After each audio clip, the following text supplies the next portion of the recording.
Good evening. Welcome. I hope you all can hear me. Yes? Yes. Excellent. I want to welcome you this evening, and I'm sorry that I can't join you. I am Cindy Lott. I'm the Academic Director and Faculty for the Nonprofit Management Program here at Columbia University School of Professional Studies. And we have a great evening ahead for all of you, and I'm going to be watching on the webcast. I'm in Denver presenting at a conference. So I have left you all in the very, very good hands of everyone in the room there to help make this workshop happen. So we are here this evening with the Nonprofit Management Program because we are kicking off a really exciting series. We are starting the series this evening, Nonprofits and Election Cycle 2020. This is all about bringing policy into action, and we are very glad that all of you have been able to join us on campus and also across the country joining us by the webcast. So welcome to all of you. We are hoping that you got a chance to do some reception time and get to a chance to network with colleagues, et cetera, who are also interested in policy and advocacy in this field. So at the Nonprofit Management Program, we not only offer a master's degree in this program, and we're welcoming also this evening some prospective students into the program who've joined us. We do a whole lot around thought leadership as well. We are very, very interested in not only having academic conferences and working with folks on other types of academic related master classes, et cetera, but also a series of workshops that really deal with how we work on certain issues within the field. And it is an extraordinarily timely moment to be addressing the election cycle for 2020, and not just at the federal level, but at state and local as well. So to that end, this program has made a major commitment that we are going to have a 15-month series launching this evening of 6 different workshops at real-time junctures for the election cycle. Again, for federal and state and local, we know that nonprofits are working across this country tirelessly on all sorts of incredibly fundamental issues to this country. And we want to make sure that they have the expertise that they need. We know that there are many groups talking about policy in our field at this point. We want to make sure that we're offering something interesting and innovative in this space. And so working in real time across all these different junctures in 15 months, concluding in February of 2021, you will be able to join us in person and also webcast for every one of these. We will have all of these materials and all of these webcasts recorded and posted on our website at Columbia University's Nonprofit Management Program, and we hope you utilize them, whether in classes, whether in trainings, for all of you. That's the purpose of all of these workshops, free and open for anyone to use. We know that in this election cycle, it's extraordinarily important for the nonprofit voice to be heard. We deal with so many fundamental issues, as I said, to this country and to the communities that we serve. It's very important that nonprofits realize what they can do, what they can't do, but the power that we have and the ability to harness that power for good. Just as we do every day in our work world, every day in the trenches, it's important for policymakers and regulators, et cetera, and electeds to understand those different roles that we can play. To that end, this evening we have brought a room full of expertise. And I know that we also have expertise even sitting in the audience. So I look forward to your questions and your answers that you all will be able to share this evening. I have the great honor of working with 2 of my co-developers and collaborators in this election series, Santa and Sandra Swirski, up on the dais. Sue and Santa have been colleagues of mine for a long time. We've worked together in various capacities, and I have watched them over the years help shepherd some very large issues through the policymaking space. We are very, very lucky that they have joined us and have decided that they will collaborate and work to develop the entire election series that we have. So welcome to both of them, and thank you very much. They are going to be doing introductions of our other speakers this evening, and they will be setting the stage for the entire discussion tonight. But I want to welcome you all again and ask you to stay in touch. Let us know what it is that you would like to see in this series going forward. We continue to do our development of all 6 workshops. And we are with you on the hard and interesting and important work that you all do every single day. So we hope that you'll stay in touch and contact us at the Nonprofit Management Program here at Columbia. With that, I'm going to bid adieu, and I'm going to let Sue and Sandra take over for the evening. Thanks to all who made this happen, and enjoy yourselves tonight, learn something, and please spread the word. Take it back to everyone that you work with. Thanks so much. Hello, everyone. How is everyone tonight? Great. I am Sue Santa.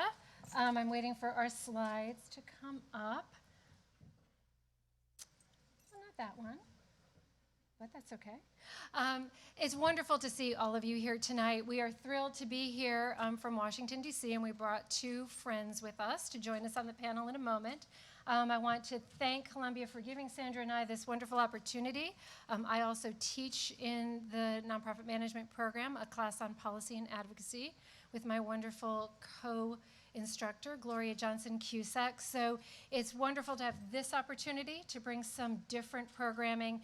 And I don't know if Cindy really emphasized enough how unique this series of workshops is. Sandra and I do a lot of work in this space. We participate in all kinds of panels, and we actually have not seen a series of workshops that will take the audience through the election, this part of the election cycle, in real time, and be finding and identifying and talking about the junctures where the nonprofit sector can really have a voice and influence in the election process, within all of the rules and all of the ways that it can operate. I know a lot of times people think nonprofits can't be in this space, but you'll hear a lot of ways that they can. So I want to again thank Columbia, thank Cindy for giving us this opportunity. So let's move on with our program. So Election Day 2020, which will be November 3rd, 2020, will actually be the culmination of what is basically a 4-year election cycle. Elections are always happening, and they happen in this parallel universe to what our legislatures and our governor's office and our White Houses and our administrations are doing. It's kind of always going on. So we're joining it about 1 year in, which is kind of exciting. And we will take you through from here forward. So you might say that this whole cycle started on, I've got this date written down, November 9th, 2016. November 8th would have been Election Day. So November 9th, we're now into the next cycle.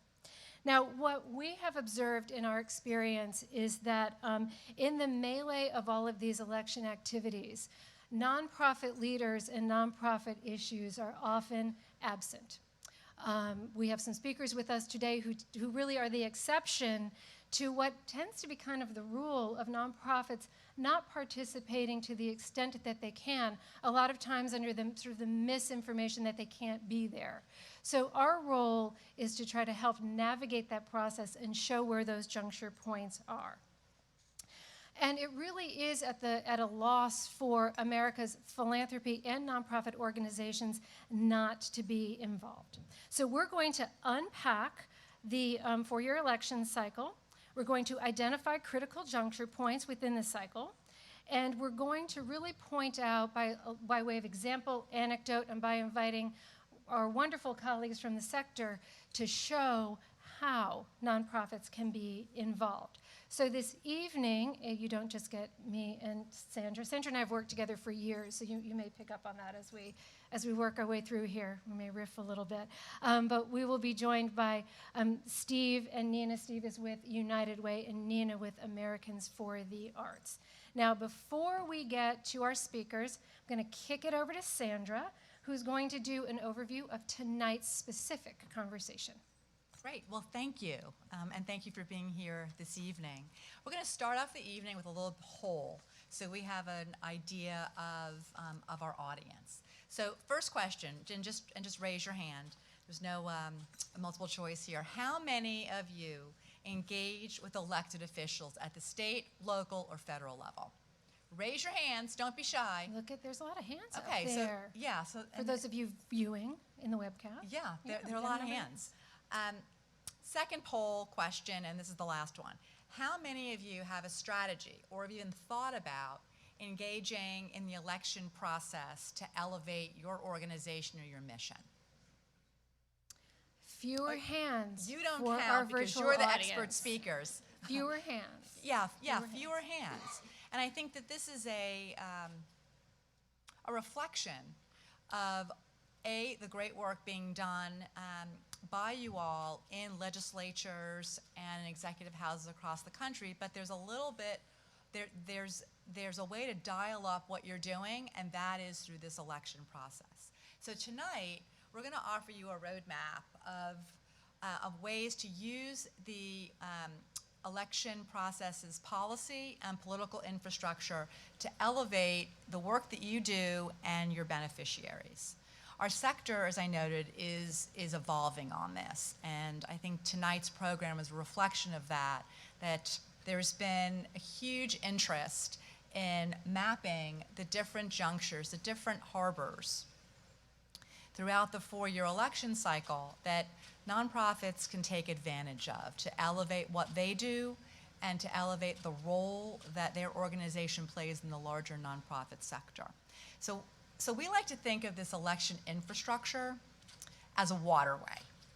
And what we're going to do tonight is we're going to go through the different harbors that you can steer your boat in. So think of the election process as this huge waterway, and there are lots of different harbors for you to enter into, to make and maintain relationships, to advocate for your mission, to advocate for your organization, for your beneficiaries.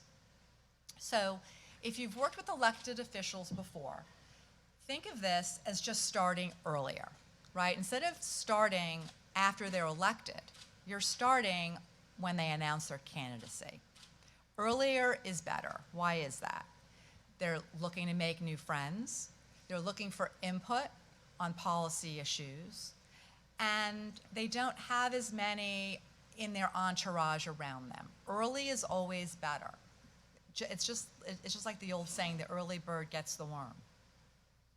So it may mean, if you start early, it may mean the difference between getting fully funded or getting half a loaf. It may mean the difference between getting invited to sit at the policy table with the elected official, or as we say in Washington, being on the menu, right? I've often thought that, imagine the vibrant communities that we could live in if the nonprofit sector had a more powerful and influential voice. So tonight, we submit that a big part of that is navigating the election process and elevating your organization and the issues that you work on. So Sue, I'm going to kick it over to you to start talking about the waterway and the different harbors that you can dock in. Sandra came up with this theme of navigating waters and harbors, so I'm just trying to follow along here. So here we go. We got our captain's hats for later. So as our little, exactly. As our little poll indicated, there's a lot of organizations that are involved in policy and advocacy, and fewer that engage as well in thinking about the election cycle as a channel, an avenue, a set of harbors to do so. But it really does present some very unique opportunities in two ways. One, it can be a unique opportunity to enter into policy and advocacy if that hasn't been what you've been doing, because there are some interesting things you can do around contributing to discussion about issues. We're going to be talking a lot about issues, not about candidates, and that's for a very specific reason that we will talk about a little bit later. In addition, it's a way to amplify the strategy that you already have. This is not doing anything different, it's amplifying. And I want to emphasize something that Cindy also said, which is really at the end of the day, while in a general election year like 2020, the focus is on Washington, the federal elections and all of that, really this structure, this system exists at every level of government. It may look a little bit different at the local level, it may look a little bit different in your state, but the basic opportunities present themselves anywhere. Big things do happen during elections. It's not just about a president getting elected. And one great example is this week. We are in an election week. This was what we sort of consider shorthand, an off-year election. 7 states have elections that are on the alternate years than the general and midterm elections. And we saw 3 governors' elections, 3 gubernatorial elections, 1 switch, 1 flip in Kentucky. In the state of Virginia, where Sandra and I live, we saw our House and our Senate, our legislature and our Senate flip we now have a state in which we have the same party controlling the governor's office and the two houses of the legislature, first time in decades. And so things do happen, and often the things that are going to affect what you do in your work are happening at that level, state and local, and I know our speakers will get to that as well. So let me just walk through our ideas about where some of these harbors are located. As the candidates are developing their agendas, there's an opportunity to weigh in and educate. We have debates, primaries, the actual development of platforms, the conventions, elections, transition teams, then determining priorities, the agendas. We often hear of this 100-day agenda, and then of course we're back to the beginning, because remember, these are on 4-year cycles. Our series of workshops is going to walk us through and intersect at a lot of these different points. But that's the overview of where we see some of the major opportunities are. Now, I just want to do I'll do a little public service announcements occasionally in here. So in elections, we're off, especially general elections, we're really focusing on candidates. Now, there are limitations to what nonprofits can do related to getting candidates elected. We'll talk about those, but they're pretty strict. What we want to really impart and impose here is that the way in which candidates, the way in which the public thinks about issues is where you really have an opportunity to participate. How we understand and might affect the perceptions of what societal priorities are, what the persistent issues are, what some of the changing dynamics in the place where you work and live are, and the changing demographics. And so there's this opportunity to embrace this cycle, to educate, to influence, and possibly to intervene in the way someone, a candidate, thinks about how they're going to address a particular issue. So we'll make that distinction, and you'll hear us talk more about that afterward. Now, the next slide should look similar to the first slide, and it's meant to, because if you put these two slides on top of each other, we've mapped out some of the ways in which nonprofits can participate in this cycle. So some nonprofits, and Steve and Nina may talk to this, some nonprofits actually develop their own platforms in election years, and it's just a way of identifying what your priorities are and the way to address those. There's constituent education, voter guides, and questionnaires. We have candidate and party education. We have the opportunity to participate in voter registration drives, do ballot initiative activities, and that's something that I hope that Nina will touch upon. Town hall type events and hosted debates, get out the vote opportunities right around Election Day. To work with transition teams. There's some interesting opportunities there. To do these strategic look-aheads for candidates, to be able to anticipate what's coming. And then again, this cycle continues, starts over again. So those are the things you're going to hear us discuss throughout the course of this workshop. Now, your structure does make a difference, and peppered throughout our presentations will be some of the rules of the road that you do have to follow. And the first thing that we are going to highlight really at the macro level is the way that you're organized does make a difference. It presents unique opportunities to you, but also will have some unique limitations. So you'll hear us tonight discuss primarily 501c3 organizations, and we're going to be hitting on both public charities and private foundations. There are 501c4s, and Nina will talk about those. There are 527 political organizations.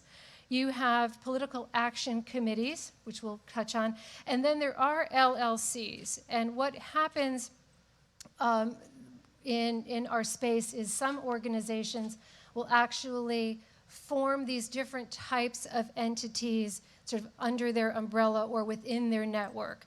In other cases, nonprofits may find a way to align, to develop relationships with different organizations that have these different legal definitions because, again, there are unique opportunities and there are limitations associated with each of these. So Sandra, let's talk about making the issues opportunities. Sure. So, again, one of the key ways that nonprofits can intersect and really elevate what they're doing in an election cycle is through talking about their issues, talking about their organizations. And it's comfortable for us in the sector to talk about our issues and about our organizations and who we serve and our role in the overall sector. An election is a competition of ideas, and it is a perfect place for you and your organization to come alongside campaigns, come alongside candidates and talk about your issues and your organizations. And there's basically two ways to do it. The harder way is to put together a platform or to force your issue into the election cycle where your issue is really not being talked about, right? So for example, right now in the election cycle, we're talking a lot about healthcare and a lot about income inequality. We've got some climate change sprinkled in, but not everyone in this room works on those issues, right? So you may work for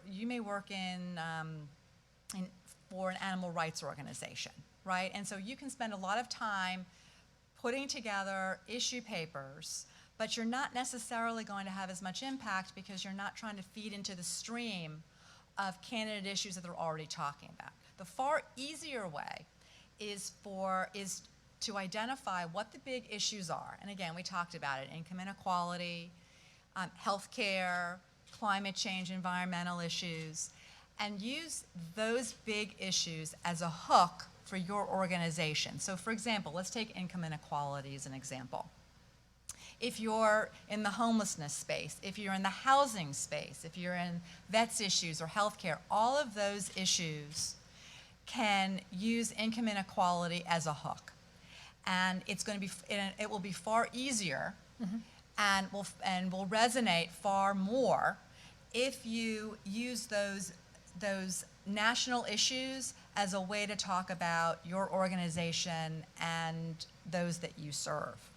And it really is all about finding the hook. I think it's difficult to contemplate really engaging in the competition of ideas in an election cycle on your own. But if you think about what you do, how you do it, and your mission through the lens of these big picture issues, it's far easier to see how you can how you frame what your issue is, what your organization does with these big pictures, within these big picture issues. So one thing I want to add, and you just touched on it, in our experience as we watch organizations try to navigate in this space, I think one of the big missteps I see is when organizations begin to stray from their mission. And that seems so intuitive, right? You're established, you have a mission, you have a charter to do a particular area or engage in a particular area of work. The policy and advocacy space is riddled with bright, shiny objects and things that can really distract you quickly. And the best work that we see get done is when organizations stay true to mission. Now, that is what gives you authenticity. That is actually what gives you the status and the stature and the expertise to be engaging in policy and advocacy. You are the expert on the issues that you work in.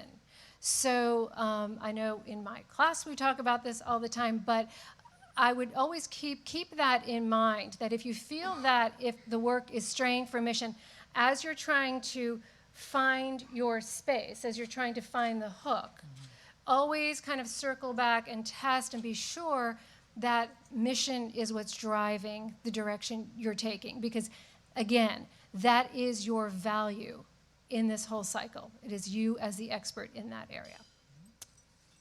Move on. So hopefully the wheels are turning for you all right now, right? You're thinking about your organization, you're thinking about who you serve, and you're thinking about how that fits into the big national conversations that we're having. So you're probably also thinking about, well, how do I prioritize, I may have organizational issues that I'm interested in. We've got a lot of donor drop-off in the past couple of years. How do I prioritize? And the question, as Sue noted, is the question becomes, you've got to focus on what is going to drive your organization the farthest and the quickest. And that's going to be informed by what your organization is comfortable with and the value that you can bring to the candidates and the elected officials. So something else to consider is you have your issue, whether it's an organizational issue like tax reform or a governance issue, or it's a mission issue, homelessness or housing. And you also have to decide, do I go on the offense and talk about what needs to be changed in order for my organization to succeed and it's going to further my mission, or do I go on the defense? Do I see things among the competition of ideas of candidates that are really going to hurt my organization? One example, I work a lot in Washington on organizational issues. And one of the organizational issues I'm working on is this big drop-off in donors. And it's very concerning, and it has a hook into income inequality. And we can go on offense and try to figure out how to kind of turn the dial to bring donors back. Or we could go on defense. Some candidates have suggested cutting the charitable deduction even further, which would take away even more of an incentive for the larger gifts. And so it's those types of distinctions and those types of questions that you have to pose when you're thinking in your organization, what am I going to focus on? What are we comfortable doing? Are we comfortable going on the offense? Are we more comfortable going on the defense? And then is it going to be more of an organizational issue, a governance issue, or kind of a mission issue?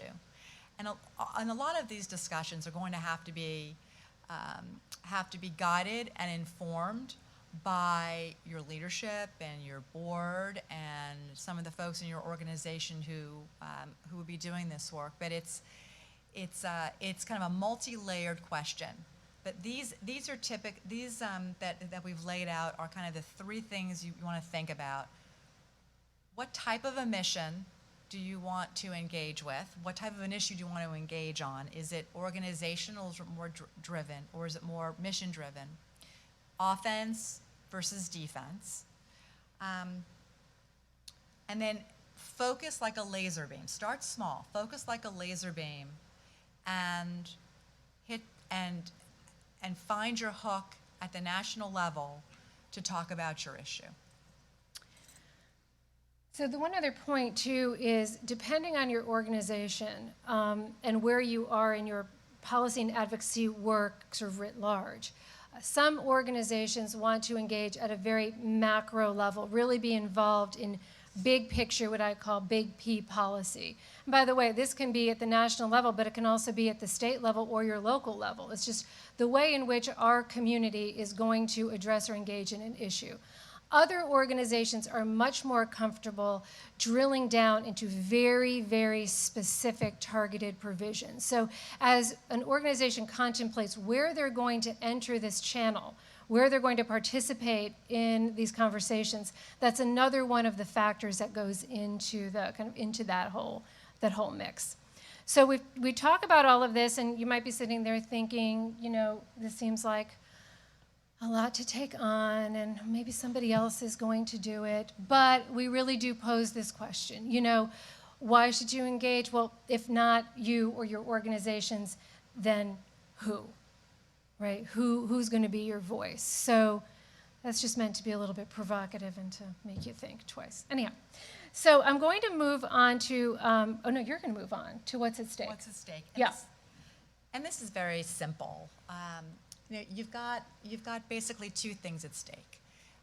You've got, if you benefit from government dollars, you have a big stake in the election and who gets elected and how you frame what you do to the elected officials. As I said earlier, when it comes to policy, right, you're either at the table, or as we say in Washington, you're on the menu. And sometimes, if you're not at the table, what Congress does, or what the legislatures do, what the executive branch does, can really upend your organization or make your organization make your job much more difficult. So it is really important to be at the table. And speaking of upended, sometimes, as Sue has mentioned, in Virginia, we had a huge shift from the legislature controlled by Republicans to the legislature controlled by Democrats. And I suspect some organizations, some nonprofit organizations in Virginia are going to throw up their hands and say, well, now what do we do? Let's just wait things out until things change. And I think we would submit that that's exactly the time not to wait things out. You may have a new group of people coming in, and you may not have relationships, and you may have to reframe your issue in a way that is going to resonate with those elected officials. But sometimes, in cases like that, status quo is about all you're going to get, and it's probably it's probably not the easiest to achieve, but when you've got a sweep in an election that takes some of your friends out and puts others in, sometimes status quo is just fine, but you have to work for status quo, right? You've got to build and maintain those relationships, and you've got to continue to talk about what you do. I think a lot of times in Washington, we see shifts in political parties controlling one house or the other. And a lot of nonprofits say, I'm not dealing with these people. These people are nuts. They're crazy. Whether or not that is true, you still have an obligation to your organization, to your beneficiaries, do the best you can to continue to run in place, make some new friends. You may find that you do make a lot more friends than you think, and that you are gaining some traction if you properly reframe. Yeah, it's about the reframe. Yeah, it's all about reframing. So I think what we're trying to say here is that elections sweep certain parties in and certain parties out, and it's just a cycle. And you have to be prepared for that. And so you may be up one year and down another. But be nimble and learn to adapt and reframe what you do, how you do it, so it's going to appeal to whatever group of individuals, whatever lawmakers are in control of your budgets and of your issues. Thank you, Sandra. Now it's time for a public service announcement. Yes, there are limitations on what 501c3s are allowed to do in election cycles, but there are lots and lots of things that you can do. So on the yes, you can column, the one thing to really keep in mind, beyond all else, is to think your efforts need to be nonpartisan and no focus on an individual candidate. So there's a laundry list here up on the screen of the different types of things you can do. So you can educate candidates. You want to offer that to all. That does not mean that every candidate has to take you up on the offer. You need to make the overture to do it for everyone. And I'm looking over to my expert, and when they start saying no, then I'll know I got it wrong. Okay. You can host debates in town halls. Again, you just have to invite everybody. Do they all need to show up? No. Prepare voter guides and candidate questionnaires, as long as you include everyone. That one gets a little bit dicier. Canvass the public on issues, engage in voter registration, and get out the vote. We're getting the hook. We're getting the hook. Work on candidate parties to get positions on platforms. Again, offer these things to all, and you've got these all listed up here. The bottom one, which is engage in ballot initiatives, and as I said, we might get to the ballot initiative question. That is one area where private foundations do have to be careful because it's actually considered lobbying, and there is a ban on lobbying for private foundations. Now, on the no, you can't, this should make a lot of sense, and I hope it does. You can't endorse candidates, okay? It's called electioneering. There's definitely a ban on that. Publish or communicate anything that implicitly or explicitly favors candidates. Again, make candidate contributions, et cetera, et cetera. You see all these things up here. The bottom one is I find interesting. It's engage in issue advocacy if your organization cannot articulate a clear, non-electoral purpose for activity or communication. What this is trying to ward against, I think, and our panelists can comment differently, is really trying to prevent a nonprofit for being a front for something or someone, for being a channel or an operator for a particular donor. Again, we talked about mission to begin with. There's a reason for that. There is a close eye on being sure that you're kind of staying in your lane. So there's a ban against going way outside of your lanes. I find that one interesting. Now, we could have an entire session just talking about these rules, but we're not going to do that because there's lots of other people who do that and do it really, really well. So we're giving you a list of resources here that you can consult. Boulder Advocacy, which is a project of Alliance for Justice, is where I got a lot of the comments that I'm using this evening. But I direct you all there for your specific questions. And I think that's it on the public service announcement. I think we're going to invite our guest speakers up tonight. We've got Steve Taylor and Nina Ozlu Tunceli with us. Steve is Senior Vice President for Public Policy at the United Way Global. And Nina is Chief Counsel of Government and Public Affairs at Americans for the Arts and Executive Director of the Americans for the Arts Action Fund, which is a C4 organization. And we're delighted to have both of them up here. We're going to let me move this over for you, sure. I'm going to start with Steve. I'm actually going to pause you for a moment because Okay. I need to give a notice about questions. There will be an opportunity for our audience here to ask questions live. For those of you who are watching us on the webcast, there is a mechanism for you to send in questions. Those will be transmitted to me via text. So please don't think I'm being rude as I'm reading my phone as we're sitting here. I'm tracking questions, but we will be fielding those questions, and there will be a time a little later in the program for us to get to those. Great. Go back one. So yeah, let's back up. Here we go. Okay, so Steve and Nina, we would love your input on why does your organization view the election cycle as an advocacy opportunity? Steve, do you want to kick it off? Sure, thanks. And it's a real pleasure to be here, and it's great to be at Columbia University, so thanks for having me. So really, I think the bottom line is that your policymakers or prospective policymakers are paying more attention during the campaign than at any other time, and you have more access to them than at any other time. So in all of our normal jobs, we're in Washington, D.C., we're going up to Capitol Hill all the time, doing meetings on Capitol Hill. Most of the time, we're meeting with staffers, which is great. The congressional staff are great. They're the experts. The members of Congress and senators follow their recommendations. But it's really hard to know what is going to actually be elevated to the member of Congress. If you are talking with a member of Congress, then you know he has heard the message, he or she has heard the message. And so being able to have that direct access is critical.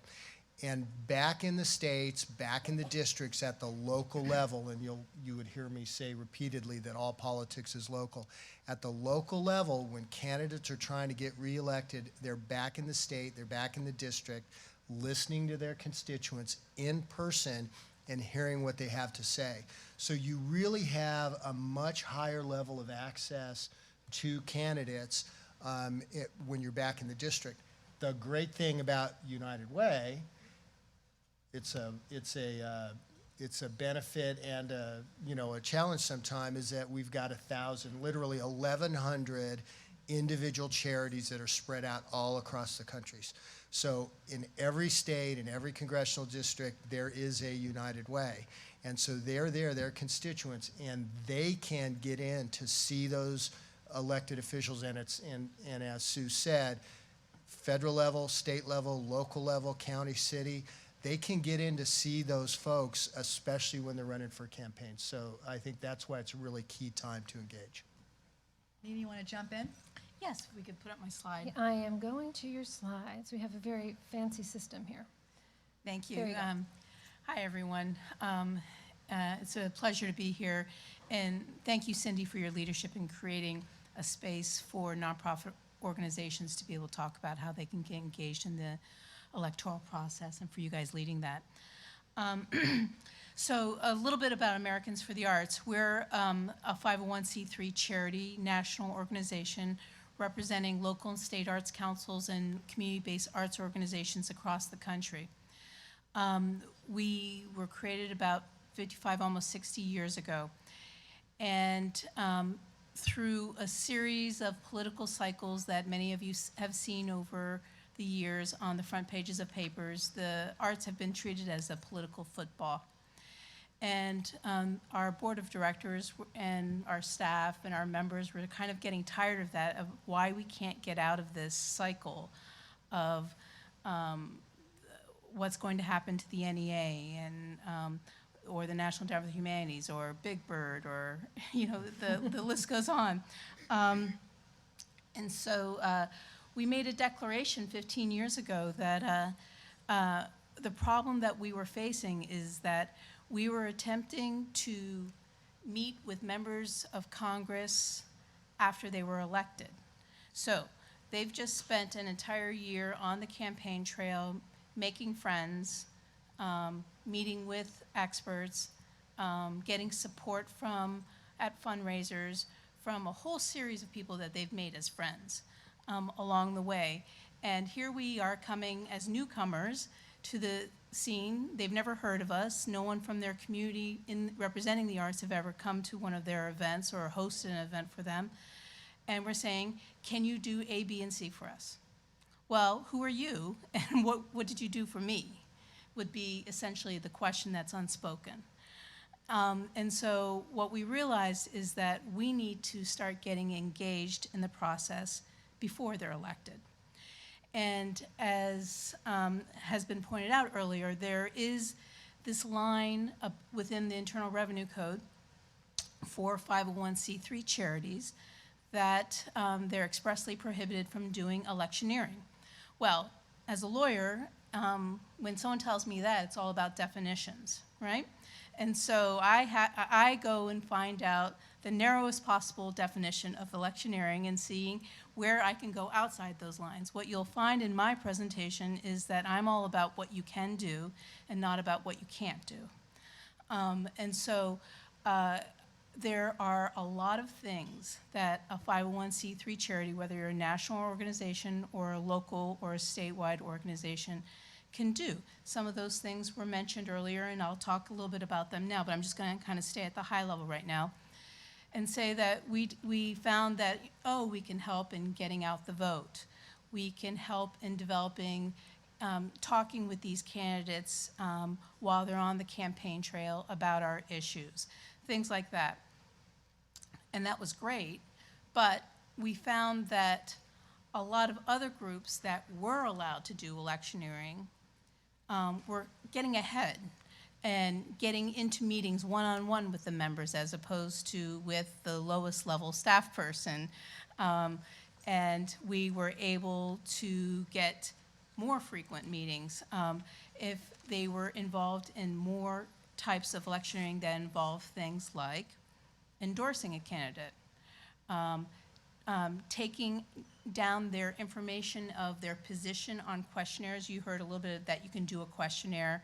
The problem is that for a 501c3, you can have someone fill out a questionnaire and they can give you the answers. Where it crosses the line with electioneering is that you can't tell the world what their answer was. So what good is that if you can't tell all the people that are your constituents that candidate A said that they would axe the arts, or if candidate B said that they would increase it by 20%. You have to keep it to yourself. Whereas if you become something called a 501c4, which is what the Americans for the Arts decided to do 15 years ago, they created an affiliated organization called Americans for the Arts Action Fund. We modeled it very similarly to the Sierra Club. We wanted to become the Sierra Club for the Arts. We wanted to turn arts enthusiasts who love the arts into arts activists who will also play a stake in the game of politics to help advance the arts. So what, as a 501c4 you can do, and some of this is outlined here, is where you can't do any electioneering in that kind of definition, you can do all kinds of electioneering as a 501c4 up to 49.99% of your budget. And the other big difference is with a 501c3, we felt a little bit handcuffed in the amount of lobbying that we could spend money on doing, especially grassroots lobbying. And that's probably a whole nother session that, on lobbying that you might need to do. There are lots of definitions about what direct lobbying is, what grassroots lobbying is. But the shorthand, direct lobbying is, if the young lady here is sitting in the front were a member of Congress, it would be me asking you to take a position on a particular bill. Okay, so those are the key things. You have to be a member, you have to be an elected official or someone key on their staff. You have to be talking about a very specific bill, and you have to tell them how you want them to vote on it. Okay, how many times do you do that? It's such a narrow time. So that's another nice thing. You look at the definition of lobbying, and you stay outside that narrow definition, and it's essentially all day long you can do that kind of advocacy that doesn't involve all those three things. Grassroots is when you ask someone else to do it for you. You're my member, and that's the member of Congress. I ask you to go ask your member to do it. So there are limits to that, and as a 501c4, you have no limits. You can spend 100% of your money on that kind of thing. But we primarily did it for the electioneering opportunities, to be quite honest. And then our board really felt it was important to also be involved in raising money for candidates as well. And so we also created the Americans for the Arts Action Fund, and then the Arts Action Fund separately created a political action committee. And there are two kinds of PACs. There's a segregated one and an unsegregated one, or a connected or an unconnected. Ours is connected. So there are limits and opportunities for both of those. And again, it's probably another course that we could teach on that. But the focus here is on the electioneering and not so much the PAC. It's just to let you know that's another tool in our tool belt. And our focus is on not so much electing someone with a D or an R behind their name. Our goal, when we established this in terms of what we were looking at and why we did this, is because we wanted to create a pro-arts Congress. And it didn't matter to us whether it was Republican-controlled or Democratic-controlled, as long as each one of those members of Congress, or at least a majority of them, were supportive on a pro-arts position. And it wasn't until we created the Arts Action Fund and started getting involved with electioneering that happened. Thank you. I've got a quick follow-up question that either of you can ask. It seems that there are lots of 501c3 organizations, and there's lots of C3s that want to engage in policy work. Why don't more of them stand up a C4 or a PAC? Why do you think they hesitate? Yeah, as a charity that doesn't have a C4 or PAC, I'll say, and I think that United Way is pretty typical of a lot of nonprofits in that our boards are pretty cautious, and I think that there's a lot of concern about being viewed as partisan or political, and that we will alienate someone, mainly in United Way's case, donors. We're funded mainly by private donations. And so I think that there's a lot of trepidation about that. The thing about United Way also is because of that structure I described, where we're 1,100 separate charities, those charities work in those communities, and they reflect the community that they're in. And so like the country is divided, United Ways are sort of divided, just because of where they are. I'm not saying that the United Ways are ideological, but I'm saying that they have to work in those communities that are ideological. So there's so much reservation about that. What I will say is that, what we're trying to do, what United Way's trying to do with kind of a more kind of cautious approach, and what Americans for the Arts is trying to do with their approach, it's the same thing. At the end of the day, we are trying to influence policy. Even, we're really trying to influence policy. And I would agree that sometimes when we are trying to navigate that advocacy work that we do, and we feel like we are up against the business sector and individuals who have enough funds that they are making individual contributions to candidates. When we are up against that, sometimes it feels very daunting, and our work is really cut out for us. And so it really is sort of, we got the same goal, it's just different approaches that we have to take. It sounds like, Nina, your organization stood up a C4 because you were clearly on the defense every single year. Yes, that we had to break the mold. Yeah. Nothing else was going to work. And I think the key with us is that we really, our biggest goal was to turn more Republicans into pro-arts supporters, bottom line. We had almost 100% of the Democratic delegation always supporting to help the arts, but we were losing on the Republican front, and so our goal was to turn that around. And just kind of as a preview of something I was going to say later is we were fully tested when President Trump became president, because he came in wanting to terminate many federal cultural agencies, especially the ones that we specifically lobby for. And our mission from 14 years ago of creating a pro-arts Congress was fully tested when a Republican-controlled House and a Republican-controlled Senate actually turned down the president's budget request to terminate these agencies, and to kind of add a little salt in the wound, they increased the budgets of these agencies. So we created a pro-arts Congress in the end. Sounds like you won. Yeah. Should we move on? Let's move on. Okay, so there's lots of opportunities out there, and one thing that I think is interesting to walk through for our audience, it's always interesting to me, is to think about how you decide to where to begin, because again, there's lots of opportunities and lots of places you can intersect. What do you prioritize?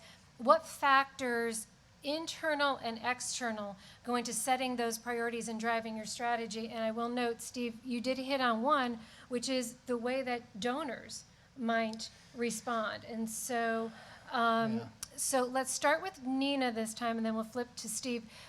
Nina? Yeah. What have you got to say? Next slide for me. I will, there we go. Great.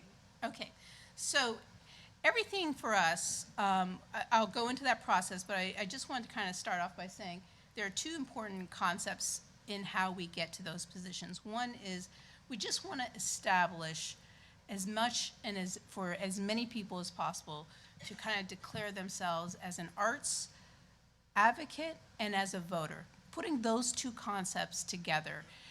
You could be an environmental advocate and I vote, or whatever.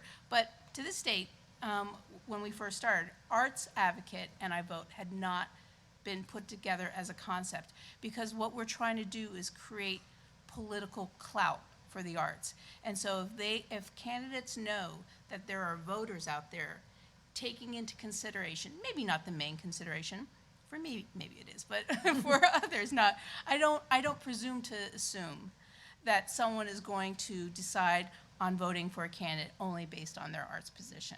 But I want it to be one of the factors. And that's one of the things that we do. And one of the things that we do in the second part of the diagram that we're showing here is how we connect to candidates and policy issues. If you go on our website at americansforthearts.org, you will find something called the Social Impact Explorer. And you can literally spin this like the Wheel of Fortune, and you can come up with any issue affecting today, whether it's the environment, health issues, military issues, economic issues, job workforce issues. You will punch into that, and it will give you a slew of ways the arts have a connection to that. And the reason why this is so important is not only is it part of our mission, that we feel that the arts are completely integrated everywhere, and we talked a lot earlier that you guys did about mission driven. This is what drives our political work, is trying to educate the public, the media, and the candidates that the arts are not a frill. They are not an extra thing. They are not an afterthought. They should be fully integrated into any strategy that anyone develops, whether it's prison reform or economic stimulation for the economy. Next slide.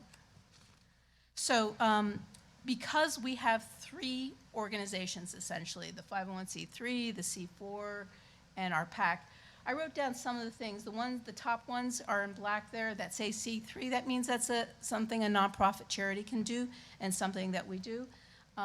Any of the Get Out the Vote campaigns, whether it's everything from early registration to the day of voting and literally getting people in a van and driving them to the polling stations. Another thing that we do is we go into early primary and caucus states. Iowa, New Hampshire especially, those two states will be expanding to South Carolina and Nevada and Pennsylvania and Michigan and Wisconsin this year. And what we're doing is we are educating our grassroots advocates on the ground to ask questions, get informed on what the policy issues are, so that they can be our eyes, ears, and mouthpieces when they're engaging with candidates who are literally they're bumping into them at shopping centers and, coming out of the church or going into the library or going to the Starbucks. There's a candidate on every corner in Concord, New Hampshire. And it's behooving to us, and as a C3 activity, to educate those advocates so that when they have the opportunity to ask a question, don't stumble, don't think about what should I ask, am I going to sound smart? Take out one of our pocket cards and ask the question, and what's the key is send me the answer. They can't do anything with it, but I can, like echo chamber, send it out to millions of people as a 501c4. So that's a C3, C4 collaboration. C3 training the advocates, the C4 taking the information and sending it out like an echo chamber out into the universe. I mentioned asking the candidate questions, and then we developed planks for the Democratic and National Republican parties. One person, somebody might think, well, wow, that's like in the heart of electioneering. No, we're not trying to influence whether a candidate wins or not.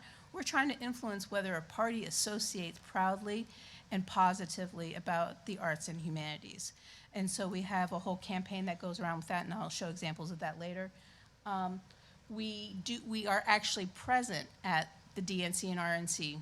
According to the Internal Revenue Service, all of those activities are educational activities. We're engaging our arts groups in Milwaukee and Charlotte that are hosting the DNC and RNC respectively to do programs with essentially thousands and thousands of elected officials at the federal, state, and local level that are descending on these two cities, and it's an opportunity to have them associate the arts at their convention. This is the way we were able to get through having Republicans see supporting the arts is not a Democratic thing, it's just the right thing to do, because we were showing up at their events, not just at Democratic events. And then where we then push the election line, and now we move into things that a C4 can do that our Arts Action Fund does, is we this year started doing podcast series where musician Ben Folds, who is chairing our Arts Vote 2020 campaign, is interviewing presidential candidates. Now, theoretically, if you're just interviewing them, that should be just a C3 thing, but we are putting it on a podcast for the world to listen to. So Now we're distributing it widely, and that's a political activity. So the C4 does that. The same thing with the candidate questionnaire. You as a C3 can give the candidate questionnaire to the candidate, talk about the answers, all that kind of stuff, but you can't do anything with it. That's why our C4 does it, so that we can compile the answers, compare, contrast, and share with the world. And the same thing with congressional arts report cards. Some people call them scorecards. We will literally score every member of Congress who is an incumbent now on how they did as an arts supporter while they were in Congress on legislative issues. That's clearly a electioneering activity because we're grading them. We're saying who did well and who didn't do well. Now, a C3 can put out a grading system on their issue too. There are rules though that you have to be careful about. For instance, don't do it within 3 months of the election. Do it on an annual basis. Just don't do it on an election year. And finally, with our PAC, we actually do raise money and give money to pro-arts candidates, both Republican, Democrat, and Independents. So I'm going to switch over to Steve and hear how do you set your priorities? How Well, do you determine what you're gonna do? so I just want to be sure that it's clear that for us, our election-related agenda is no different than our regular public policy issue advocacy agenda. It's the same agenda. The process that we go through in setting that agenda, though, is really is heavily influenced by the structure of the organization. So I had described how United Way in the United States is 1,100 separate charities. And what I spend a lot of my time doing is getting those 1,100 charities to talk to their federal representatives. So in order for them to do that, they don't have to do it. I don't get to make calls and say, do this, do this. I have to persuade them that it's in all of our United Way's interest to do it, and it's in their interest to do it. So our agenda has to reflect the work that those United Ways are doing. The trouble is, those United Ways are doing work that is meeting needs in those particular communities, and all different kinds of communities have different kinds of problems. So United Ways are kind of all over the place in the work that they're doing. So we spend a lot of time trying to craft sort of a consensus agenda that's a consensus among those local United Ways, because that is really where our core advocacy happens, is at that local United Way level. We also, my team and I, look at what's likely to be something that might be at play in Congress. So, there might be, local United Ways that are working on housing, but the federal housing authorization has just happened, and so there's not going to be action there. So we have an influence there, and we talk to a lot of other, as United Way, we talk with a lot of other nonprofits that are engaged in advocacy. We create an agenda for every Congress, and there may be a few of these left at the table back by the entrance if you want to see a hard copy of what United Way's national agenda looks like. And I think later on we're going to give you a link where you can actually be able to access our agenda online. But we have a big agenda with a lot of issues. I think the prioritization part comes to as we are engaging at the individual elected official. And we think a lot about where our resources are best used. So, I think the point was made earlier is that you really have to prioritize. And so if we are going to talk with the Democratic chair of the House Tax Committee, and we know a big issue to him is the Earned Income Tax Credit. We know a big issue to us is the Earned Income Tax Credit. We know we're on the same page. We're going to open up with, we are with you on the Earned Income Tax Credit. We want to do whatever we can. We've got United Ways across the country talking to their members of Congress about our mutual agenda on EITC. But there's this other tax issue as the chairman of the tax committee that we have that we need to be sure you know about. And in this case, I'm thinking of charitable giving incentives in the tax code. Took a huge hit, as some of you may know, in the tax bill. And so we have a very specific plan for that particular member of Congress we're talking to.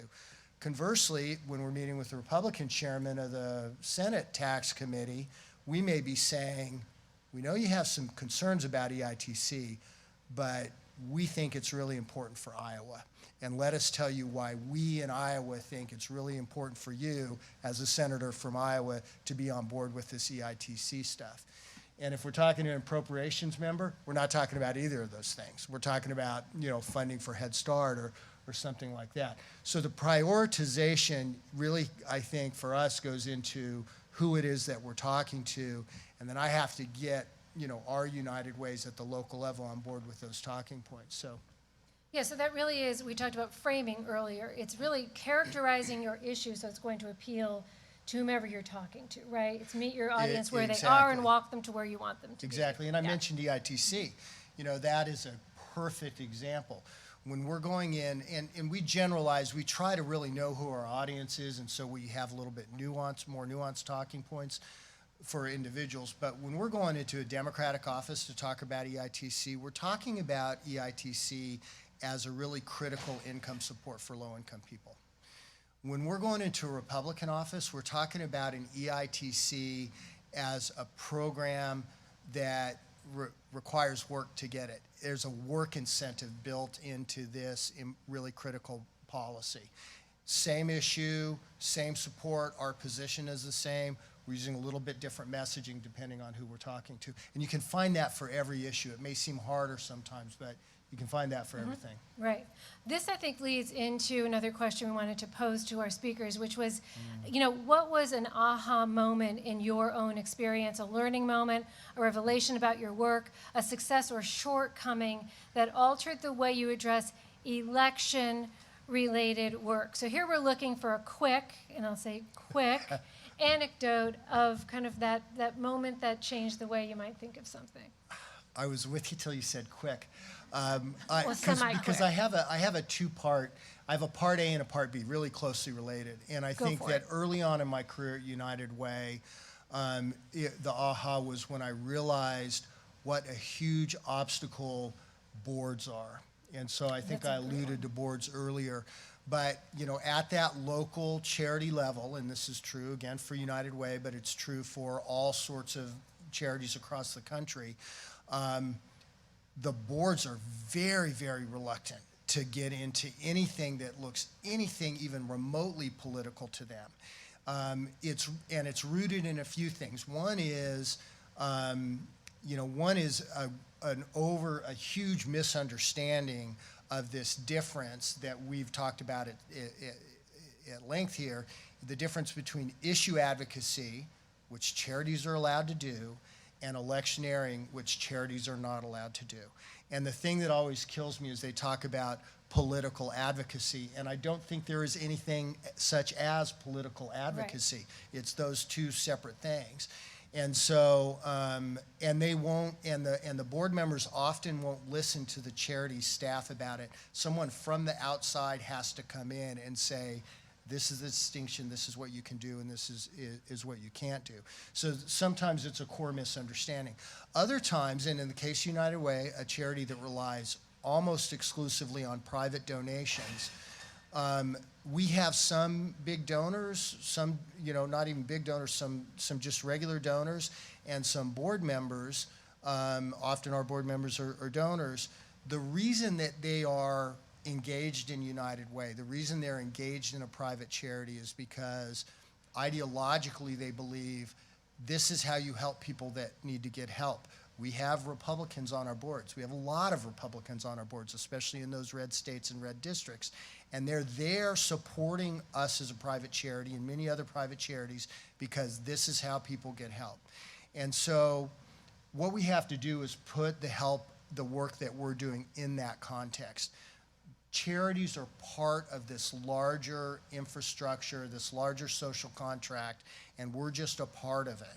And if we are able to, influence policy decision made by elected officials, we're able to greatly, exponentially increase our influence. And so I get called out a lot to talk to boards. So biggest obstacle, biggest asset is your board members. Yeah. So once they are on board, and I don't have the kinds of ability to engage in elections that Nina does, but if my board members are making big donations to charities, I guarantee you they are also making donations to candidates that they like. They have those relationships. They have the ability to get face-to-face with folks. About 6 months ago, one of our board members, who's a big Wall Street guy, he invited me to come up here to New York City and go to lunch on the other side of the park with him and a congresswoman who is now the top Republican on a really important committee in our world. I'll just say education and workforce. Maybe you guys can figure out who it is. We sat down and lunch with my board member, the member of Congress, and her chief of staff, and we talked for about 2 hours at lunch. I do not get that kind of access to a member of Congress any other way except when there's a board member doing that, and that happens at the local level as well. So. Right. After I go to Nina, we will be asking for questions from the audience or from our web audience. Nina, what is one of your aha moments? So you cannot convince, I learned that I cannot convince a candidate to do something that I haven't done a good job of convincing voters of. So when I go into the education mode of talking about what our issues are, how the arts are important, that social impacts, explore economic impact issues, I got to talk about it in a way that really connects to the average layperson who's a voter. Because if the candidate who's out there a lot more than we are interacting with voters, if they are not getting a sense that voters would support him or her taking a position as I've requested for them to do on the arts, they're not going to do it because it's a no-win situation. Whereas if I can get a groundswell of voters to understand the importance of that and help me to influence the candidate, it's a win-win situation. Thank you. Questions from the audience? Anyone? We have a question up front, and I think you're going to need a microphone. So just 1 second. We can hear And you, it's but coming. others behind you can't hear you. No, it's the right here. Right here. Hello. No, it's the web world that won't be able to web hear. world. All right. Yes. My name is Corinne. I'm an alumni from the Nonprofit Management Program. My question pertains to framing and communication. So say your nonprofit is small, right? What words or phrases should you stay away from when doing issue advocacy work during elections? As well as if you're a small nonprofit but want to advocate during the election, what process should you take when establishing a C4 and a pact? Which one should come first, and what are the advantages or disadvantages that you should be aware of when contemplating that? That is a whole lot of information. So I'm going to turn to our panelists to maybe take the first part, which is quickly what just like stay away from or the thing about the messaging is that messaging in the policy realm is so dynamic. And so we spend a lot of time, actually we work in these big coalitions of nonprofits that are working on the same issues. So, my team and I are in multiple coalitions on different sorts of things. And we spend a lot of time working on refining our messaging, and sometimes they even do, messaging research and like opinion groups and that sort of thing. But the reason the question is a hard one is because you go in with good messaging, and your opponents develop responses to it, or not even your opponents, your skeptics might develop responses to it, and so you're always having to, listen to what they're saying and revise and reflect on your messaging. So I would say it's a really dynamic process. Yeah. So I would say a couple of things. Test your messages as you're creating them, and if you have a friendly candidate, if you have a person who's out in the community, you don't need formal, expensive message testing. Just sort of test waters with people you trust, both those who like what you're talking about and those who don't. Opposition is sort of your best information, right? Because they're the ones who are going to probably shoot straighter on what they think about the message. Things to stay away from are obviously anything around, we won't vote for you if. You've got to sort of stay away from conversation around people voting or supporting you or things like that, because those are things you can't do.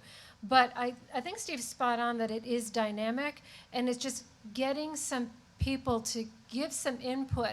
We all think when we're creating messages that we know what the heck we're talking about because we're experts on this issue, and everybody must understand it because you must be stupid if you don't, right?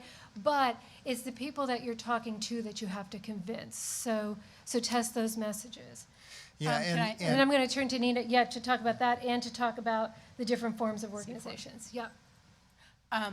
So timing is very important. The closer you are to election, IRS says within 3 months, it'll even have a scent of electioneering, they're going to say it's electioneering. So keep it a little bit away from the date of an election. Now, 2019, if you're especially talking about a federal election, you have primaries going on almost every month, so there's an election all the time going on. So it's a little bit harder to do it. Places like Facebook and Twitter are becoming very hostile towards anything that even looks like an ad for a candidate or issue advocacy that has a political tinge to it. For instance, we recently put out an ad in the state of Maine about arts and some of the congressional delegations being good on that issue. And they originally rejected the ad saying it was a political ad and that we had to say paid for, blah, blah, blah. And we're like, no, this is not a political ad. And we had to kind of fight for our right to say that this is really a legislative issue and a recognition issue, not. So the media is becoming more insensitive to it, and so is the IRS. On the C4 PAC question, it depends on what kind of, the first question you have to ask yourself is what kind of PAC you want. Do you want an independent PAC or a connected PAC? And there are pros and cons to both. We have a connected PAC, and the pros of that is that it's very hard to raise PAC money. First of all, there's a cap of $5,000 per person that can give you money, and people don't like to give to PACs because it's political money, but it's very transparent. This is the best, cleanest kind of political money called hard dollars. And the difference when it comes to connected, unconnected is that if you're a connected PAC, the C4 can spend the money on raising the money, the staff time for the fundraiser, the stamps to put on the envelope to thank the donor and all that kind of stuff with C4 membership dollars or other kind of contributed dollars. Whereas if it's an unconnected PAC, you have to use PAC dollars for that, for paying for electricity, water, rent, all that kind of stuff. But the flip side is a connected PAC can only ask its members for a donation to the PAC. An unconnected PAC can go out to the world and say, give us a donation like Emily's List for any candidate who's a female candidate running for office. So there are pros and cons. You got to know that first, and then you can decide. So I'm If you going to, even need a C4. I'm going to turn to the, did you want to weigh in? No, I was just going to make sure that you got your, was that helpful? Is there anything else? It was helpful. It stemmed from the question that I forgot to ask of what are the limitations of communication amongst C3, C4, and PACT about communicating Yeah. amongst each other and like. Yeah. So, if you don't mind, I'll take Just that. really, since yeah, it- quick. So a C3 and C4 can coordinate on legislative issues, but absolutely no connection with political activities. There is a thin firewall between the C3 and the C4. There is a thick firewall as big as this room between the C3 and the PAC. They cannot connect. They're not legally connected. The two shall never meet and be on the same piece of paper. Except on the slide, here. But that's to show the I'm differences. I'm kidding. So I'm going to take some questions that are coming in from our web viewers. Hi, everybody out there across the country, including Steve's mom, I think. Yes, I'm my- going to have to do a shout out to That's- Steve's mom. that's true. My in New biggest social Mexico, media fan, right? yeah, Hi, so Mom. she's on How there. are you tonight? Okay. So this, I think, can get a quick answer from our panelists. How does this advice differ for state and local?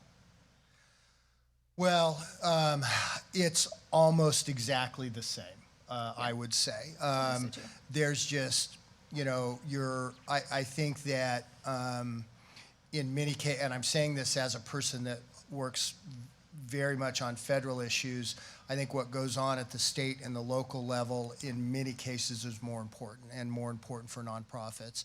And I think that those policymakers at those level are that much more accessible just because they're closer to you. And if, what we found is a lot of our United Ways are engaging in policy at the local work and sometimes don't even really know it just because they're in the room all the time with local policymakers and having conversations with them. And so I think it's basically the same. The strategy is the same, basically the same. Yep. It's basically the same except for PACs. They are Yeah. quite significantly different from state. You have to be registered in state and federal. States, a lot of times, are much more expansive in what you can do without being a PAC. And it's part of my, I'm like Miss Public Service Announcement. As part of my public service announcement, I do want to say that one difference at state and local is that there probably are unique rules around what you can do in that state or in that locality. Don't forget localities, because they do have rules. So just familiarize yourself with those rules. The ones that we put up here today were around federal. They're going to look similar, but just make sure you follow the rules for the place where you are. I would just add that a 501c3 status is a federal rule. Right. So that's why Steve's answer especially is true because even if you are in a local tiny community in Texas, if you got a 501c3, you have to abide by federal laws. You might additionally need some state and local Right. laws to follow, but minimally, you have to follow the federal Right. laws. I have two questions that are closely related, so I'll shoot out the first one and then we'll move to the second one. How do you and your organization staff your policy and advocacy divisions? What do you do when the nonprofit is too small for a dedicated staff? Board member. So that's a great question, I think, and because United Way has both. So we have a national headquarters with a few hundred people. United Way is a 135-year-old organization, and the policy work in that scheme of things is relatively new, so 25 years. And so the policy work team has been kind of carved out, and we have probably 8 people on our team. But what I have is 150 United Ways that are almost as big as headquarters, and a lot of those United Ways have public policy staff, and we work very closely with them. And then we have state United Ways, and we work closely with them. But to the second question, we have a whole bunch of United Ways with 1, 2, 3 people, maybe 5 people working there. And so when I get asked that question, what I say is, first, it's part of the CEO's job. It might be a little part of it, but there is nothing more important than your CEO having relationships with elected officials. You have to do it even if it's 2 or 3% of your job. So you start out staffing it there, and then it filters down, and you work through it. I can't say that if you have a 3-person staff, you should have one dedicated to policy if you're a mission-based charity by us, but your CEO should do a little of it, and hopefully everybody can do a little of it. And that's where I think board relations come in too. It's Yeah. really, we talk about. And your board. And And your will be board something, one of our takeaways around assessing your resources, but it's really looking at who makes up your organization beyond your staff, because your organization touches a lot of people. Nina, do you have anything to say on the local? Because you've got locals. too. Delegation of committees for your board and your membership. There are a lot of people who love this kind of stuff. You only really need one really good person who wants to take it on to work with the staff on developing those policies and communications. And then the second is God invented social media, and it's really helpful and cheap. When you don't have a lot of staff or time, money, resources, social media can really help you. Sandra, did you want to weigh in? Moving on, because I move know you on. have something to say about the next one. So this is kind of related. You'll see in a minute here. How do you work as partners? I don't know if this means with each other or with other people. And when do you recommend alliances with others, particularly when do you have strange bedfellows, my favorite kinds of partners, to move an issue ahead in a bipartisan manner? Sandra, why don't you start with this I one? have a Because you've lot been to say on- chomping at the bit. I have a on this lot to say question. on this topic, but we have very little time. So make it fast. So I'm going to make it quick.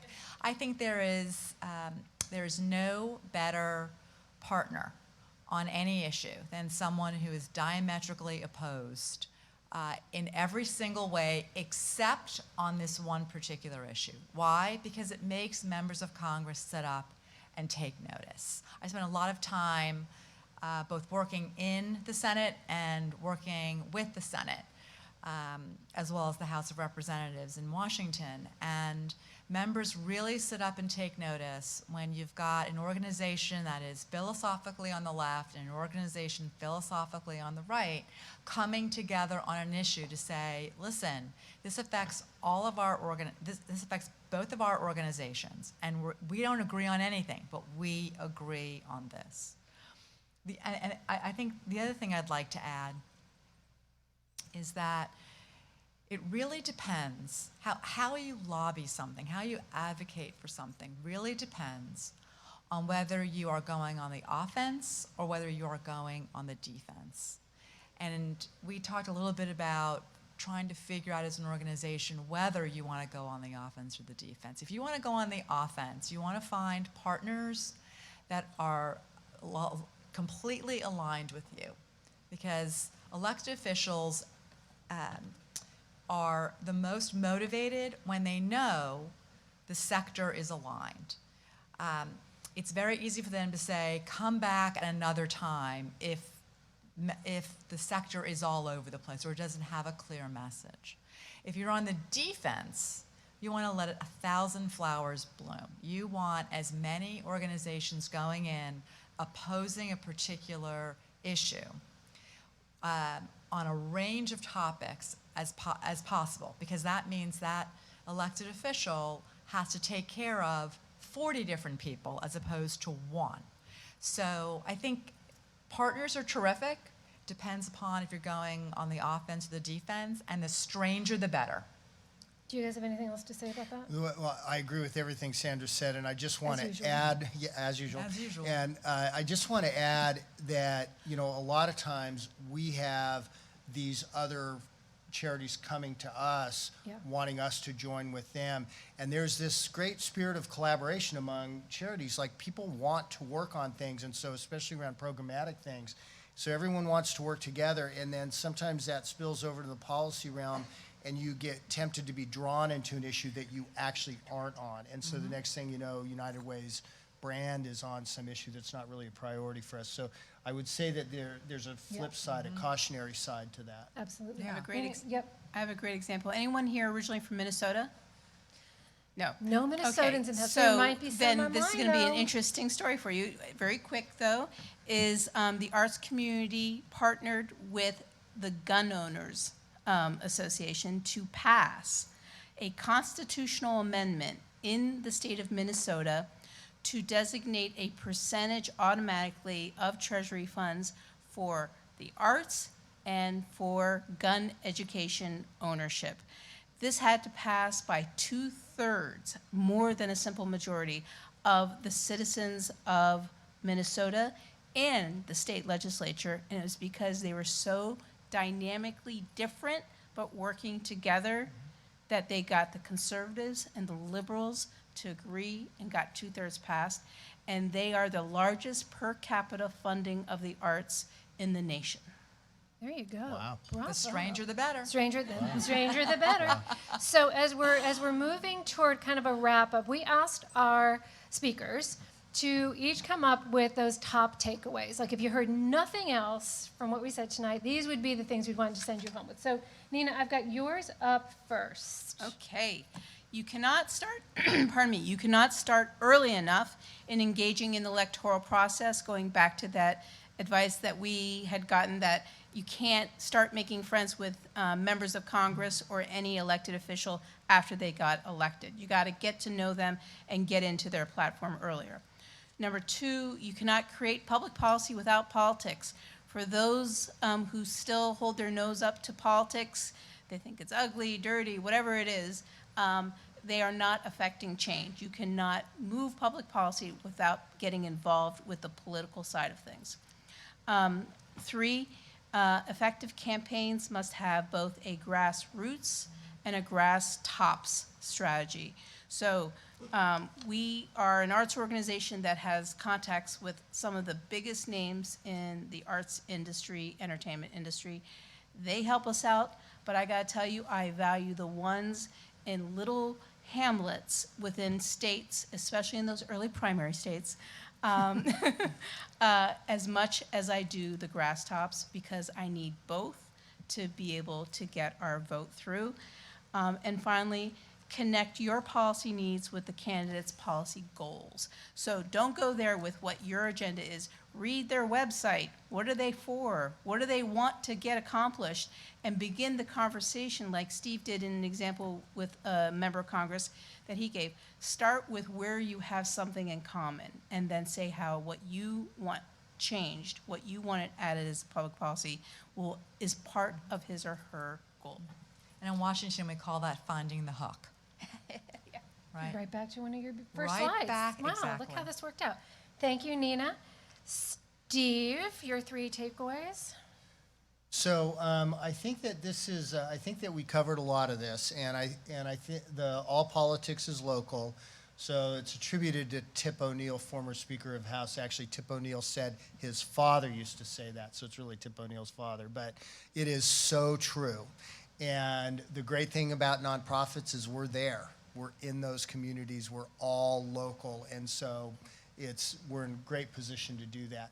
And then this kind of relates to something Nina was just talking about, and that is that lots of people support charities. Everybody supports charities. And so there's nobody that doesn't want to be associated with us.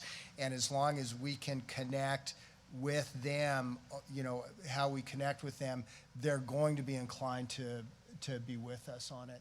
And then on the partisan divide, so this is so as a 501(c)(3) charity, you are not allowed to engage in electioneering. And so you are actually viewed as, kind of a neutral party in this whole really political process. And so you can really take advantage of that. Before you flip, can I just we've got Yes. some resources that you can get by texting. So you can text right now if you want to. It will take you to a web page. So the number you text to is 50503. And then the word you text to that number, 50503, is policy. So if you text that, you'll get a link. And what you'll find is some of these, the policy agenda I mentioned. We have a guide that is really for local United Ways, the basics and how to do public policy. And we have a voter engagement toolkit. This is all 501(c)(3) stuff that you can do. So it has what you can do and what you can't do. And actually on that link, there's a little short video of Sarah, who works for me, and there's some of the lists that Sue said, the do's and don'ts. So that's all there. 50503 and the text policy. You're like an infomercial. Yes. It's exciting. My team will be proud of me, I think. I'm sure they will be. So Sandra and I put together a few takeaways too, and this goes back to something we said early on. It all starts with mission. Focus and purpose will move your policy and advocacy agenda further, faster. Elections are a treasure trove of trending issues and ideas.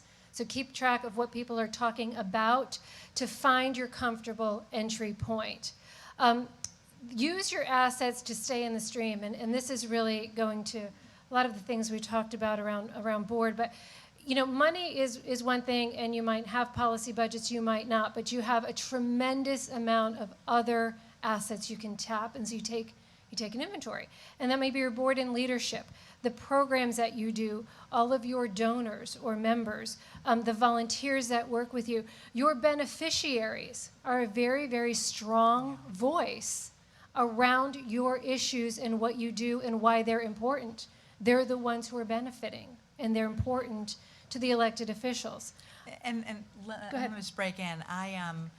Real world story. We took a bunch of beneficiaries, a bunch of kids who had benefited from private scholarships, and we brought them in to see members of Congress. And boy, you haven't seen a member of Congress tear up more than hearing these kids' stories, who wouldn't have ever had another opportunity or a chance, but for this scholarship to put them into a completely different school, and their lives have really taken off. So it really makes a difference bringing in some of your beneficiaries and some of the folks that you're working with. And I think not only taking them in, but inviting people to see. And again, when you do this type of outreach in an election cycle, just be inviting broadly, not just one candidate, but coming to see the work that you do on the ground, in the place that this person is supposed to be representing, really can be impactful, meaningful, and memorable. So that is very often overlooked and is actually very doable. And to your point about having or not having resources, that's a great thing to do. Community connections. Every nonprofit has all kinds of community connections. That goes to the question of partners, allies, friends, and your reputation is an asset. And don't forget that. The work you do in the community, what you've become known to do, and your reputation is an asset that you can leverage. And this goes to the finding friends. Find friends and allies from likely on the Strange Bedfellows. It can strengthen your strategy, expand your reach, and amplify your message.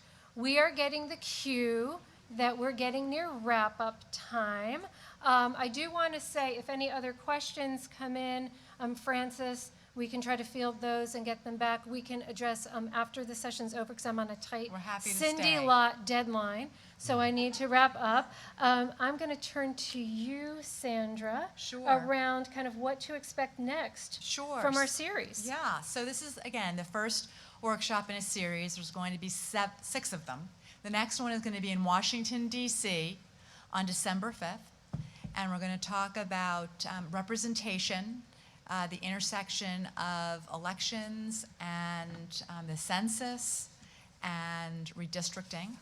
And then we're going to jump to March, and March is around the time where Super Tuesday is, the primaries, and we're going to talk about primaries and all of the issues that have come up in those primaries and impact on nonprofits. Then in June, we're going to do a series focused on conventions. And impact of conventions on and the issues that are raised and the candidates that come out of conventions on nonprofits. And then the 5th one is going to be in November, right after the election, probably in Washington, D.C. And we're going to talk about what happened and what it means for the sector.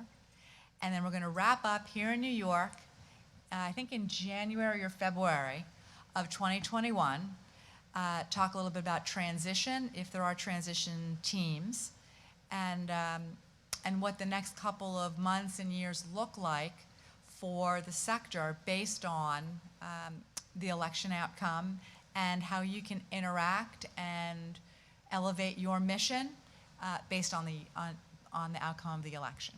So it's going to be an exciting time. So before I wrap and turn this over to Francis, I want to again thank Columbia for beginning to host this series. We look forward to our continued sessions. It's very exciting. I want to add that online we are beginning to amass a library of materials. So the materials that Steve and Nina brought and that many of our friends in the field are giving us, because we've let our friends know. They're all excited, and they actually have been contributing things for the library of materials. So keep an eye on that. That will grow over the course of these 15 months. And in each of the sessions that we're hosting, we will be inviting friends of ours like Steve and Nina. You'll get to meet lots of others in the field who do this work regularly. And so we're very excited to bring all of that to you. Thank you all for coming this evening. Thank you to those who've visited us online. And Francis, I'm turning over to you.